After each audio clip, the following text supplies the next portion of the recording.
Well, good evening, everybody. It's Zero, and welcome back to another episode of History Buff Reacts. And today we are taking a look at Fidel Castro's Dairy Adventures. Why did they have to start chainsawing now? I don't know if that's coming up on the microphone, but okay, it doesn't look like it is. Okay, that's fine. That's fine. So yes, Fidel Castro's Dairy Adventures. I have absolutely no idea where this is going. Literally no idea. Did he use to hunt cows or something? Did he use to herd cows? I have no idea. Let's find out, shall we?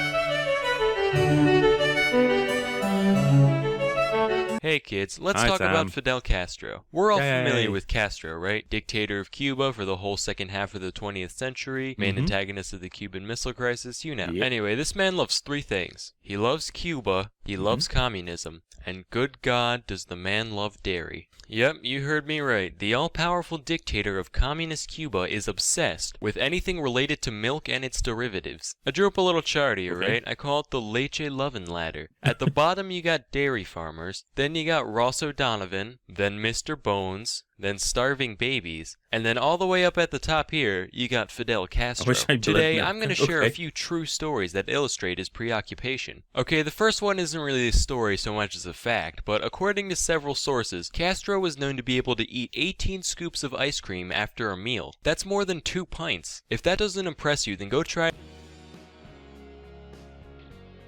That's a lot of ice cream.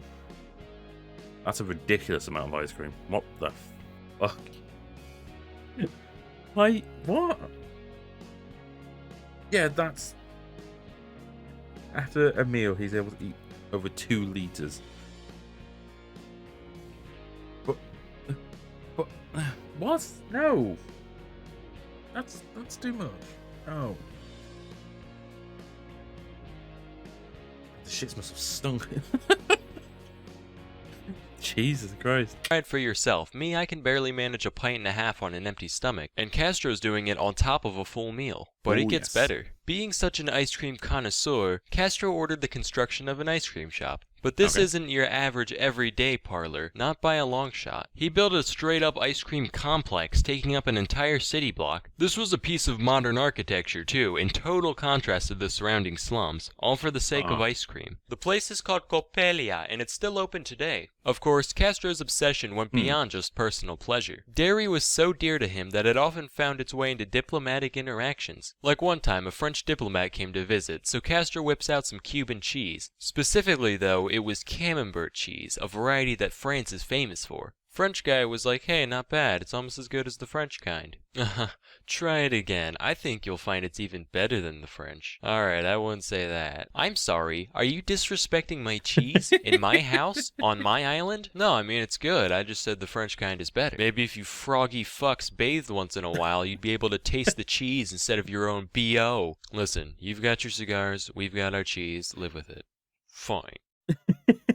Fuck him, it's good cheese. I'm paraphrasing just a little bit, but that's basically how it went down. So already it's obvious that dairy is of great value to Castro. Most exceptional, however, is how this value reflected in his leadership. Naturally, having an entire nation at his disposal, Castro wanted to bolster the Cuban dairy industry as much as possible. But there was one problem. Cuba initially had 2 types of cows called La Reinas and Zebus. La Reinas came from the days when Spain ruled Cuba, and Zebus originated from India. Both of these cows are well suited to the Cuban environment, having a very high tolerance for heat. However, they don't produce much milk, they're mostly just raised for their meat. So Castro decides to import thousands of Holsteins from Canada. Holsteins are the classic black and white cows, and as we all know, you can juice these guys for days. They are utterly superior. Only problem is, they're used to living in Canada, so when they're plopped down under the scorching Caribbean sun, it's going to stress them out. They're not going to be laughing cows by any means. So as a result, Castro's imports still didn't put out enough milk to satisfy his desires. At this point, your average run-of-the-mill...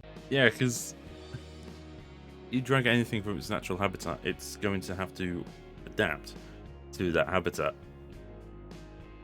But that takes a long time. And you've literally dragged something from one of the coldest countries in the world to possibly one of the hottest. Or one of the warmer countries in the world, anyway. I'm surprised the milk from the cows didn't just straight up evaporate, to be honest. Dairy queen would have given up. But Castro, he's more than that. He's a dairy dictator. So he ordered the construction Dairy of a dictator. giant air-conditioned complex with the sole purpose of providing a comfortable environment for his Holsteins. And it helped a little bit, but they were still stressed out. They still weren't putting out at their natural levels. And as you can imagine, climate controlling an entire facility is very expensive, so Castro was forced to abandon the project. But like the astronaut he is, Castro held on to his dream of finding the Milky Way. So he gathered a team of scientists and farmers and ordered them to breed together the Zebus and the Holsteins in order to produce a heat-resistant, lactose-pumping super cow. The breeding efforts were mostly a bust, never producing the bovine master race that Castro longed for.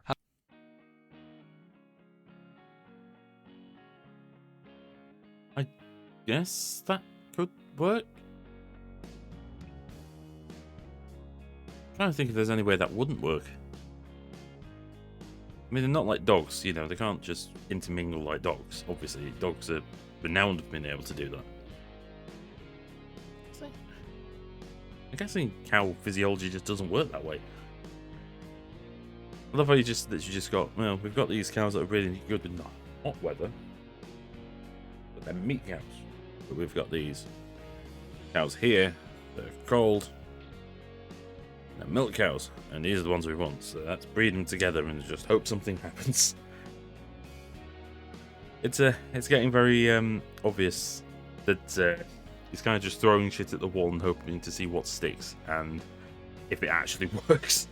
However, there was one exception. Under Castro's program, a single individual was born that met his expectations with flying colors. The cow was named Ubre Blanca, Spanish for white udder, and she produced world record-breaking volumes of milk, peaking at 110 liters a day. That's more than 29 entire gallons of lactation. What? Needless to say, Castro was absolutely euphoric at this isolated success of his. To say he went ballistic would be an understatement. He went intercontinentally ballistic. Like, India hasn't got shit on the levels of cow worship that Castro performed. Daily updates were published in the Cuban national newspaper describing Ubre Blanca's health and productivity. And when she died in 1985, Castro commissioned a giant marble statue of the cow in her honor. He also had scientists harvest tissue and egg samples for the sake of preserving her DNA. After Ubre Blanca's death, Castro's plans for the Cuban dairy industry got even more desperate and ridiculous somehow. This is based off of an actual conversation that he had with his team of scientists in 1987.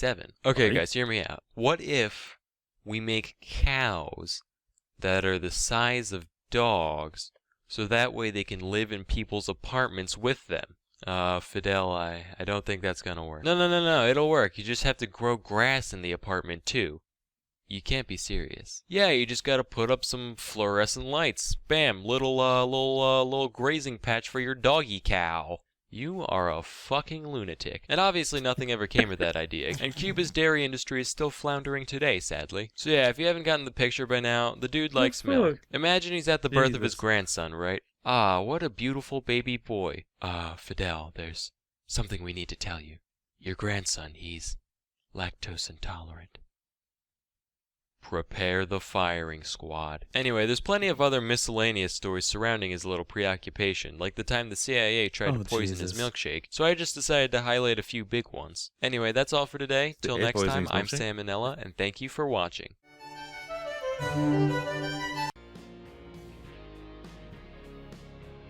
That was weird. I had no idea Fidel Castro was that into milk. Or into dairy in general. That's mad. That's kind of crazy. I'm just trying to imagine just that poor French diplomat. It's literally a cheese from his country, and Castro's like, "Fuck you! This cheese that we made is better than your cheese, and if you don't like that, you can fuck off." Oh man. Oh, poor diplomat. I didn't know about that cow either. 110 litres a day. That doesn't sound right. That sounds almost like impossible.